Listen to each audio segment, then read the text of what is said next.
For nearly all of his 86 years, Jacque Fresco has been designing cities of the future. This is what it looks like, a future where technology is harnessed for all and money has no relevance. It's called the Venus Project, and he says 50 million people around the world are now involved or aware of it. Pour cela, sachez-le, the Venus Project, le projet Venus. El proyecto Venus comenzó al industrijski genijalac Jacque Fresco. You may not have heard of Jacque Fresco, but he is known around the world. Documentaries have been done about him. Magazine writers from Europe have written stories about him.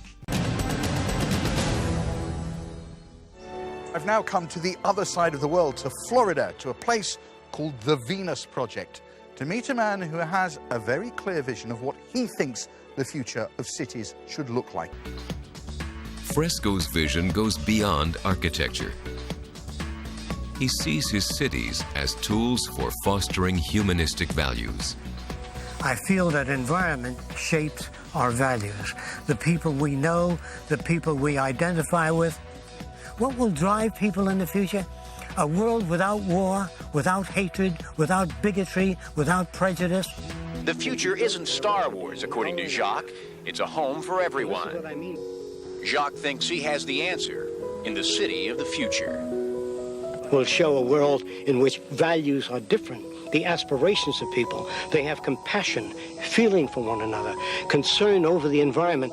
He's a self-educated industrial designer, engineer, and futurist who truly believes the ills of society can be cured only if we throw away the rules that govern it and ourselves. A resource-based economy states that if you declare the earth and all its resources as the common heritage of all of the world's people, there's no need for armies, navies, police, prisons. None of that's necessary if people have access to their needs.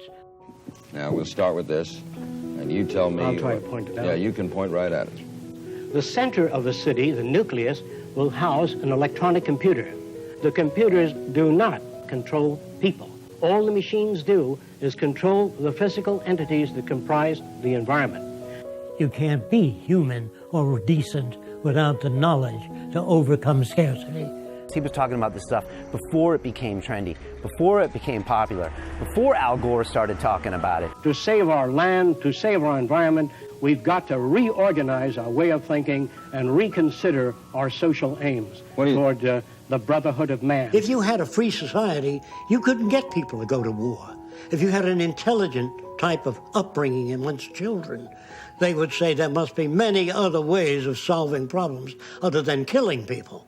We had him on the show. It was quite an honor. It was, for a long time, the most watched show. And it's not just an economic platform or a technology platform. It's really a different way of looking at humanity. Now here they take a group of scientists and engineers and they work on flying machines.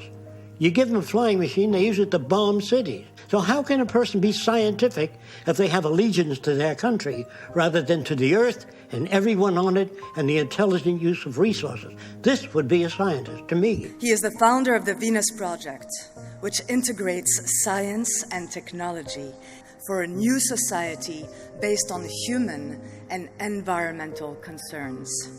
The primary function is to maximize the quality of life rather than profits. Mr. Jacque Fresco. We have to learn how to manage real economics, not for profit, for human betterment. Then you'll see the beginning of a civilized world. It must be a privilege to serve members of society. Not that we want rewards or medals or honor for what we do, because it is just an honor to do it. You don't always communicate with people. Jacque's work gave meaning to so many people's lives, and I feel very grateful to be one of them. There is nothing else I see that's more viable to work on that would bring such positive change to the way we live. I welcome your participation as I continue introducing this direction to others while taking whatever steps possible toward a saner world. And I am so grateful for those who are working with me.